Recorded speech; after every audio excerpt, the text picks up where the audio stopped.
We've always been fanatical about football. It's been the #1 sport since forever. We're doing really well in the youth team setup. All the coaches must have education, and that is the key. Of course, with the women's team and the men's team doing really well, it's helped a lot, but it's not the key factor. I think we are the best in Europe in grassroots football. Well, the kids start very early, so they will start when they're 4. As soon as they're 6 or 7, they will be training 3 times a week.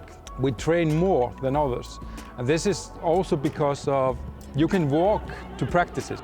The distances are very short.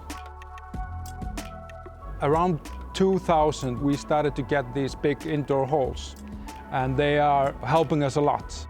The biggest problem with the facilities outside is the wind. It's not the cold, but it gets really windy. This hall here is the first one. It was built in 2000, and now we have around 10 or 15, I think, in the whole country. Obviously, with the weather we have over the winter, we can train now in best circumstances for the whole year, and that's very important if you're going to succeed and be better. The main difference is we get better technical players coming up than we have in the years before that. But we are realistic in that if we're going to be good in football as a nation, we have to have players that can defend.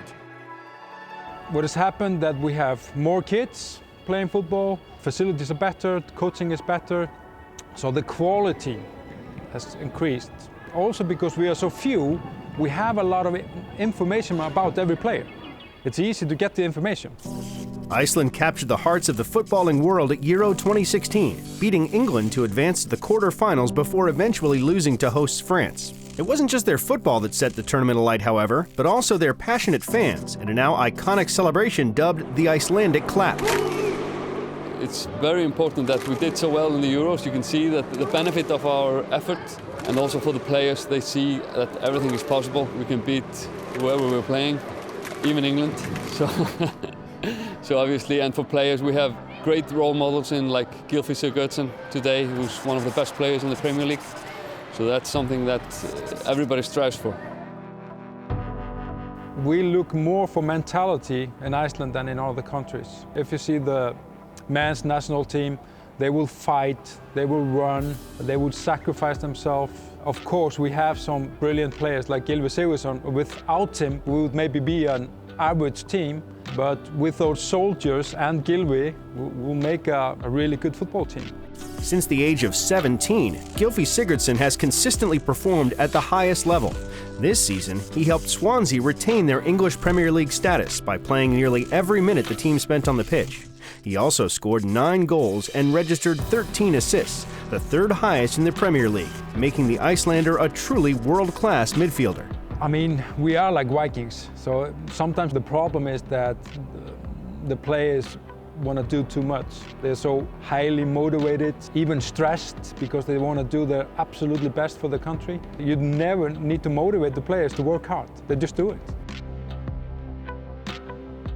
We live on an island, and everybody's dream is to go away from the island.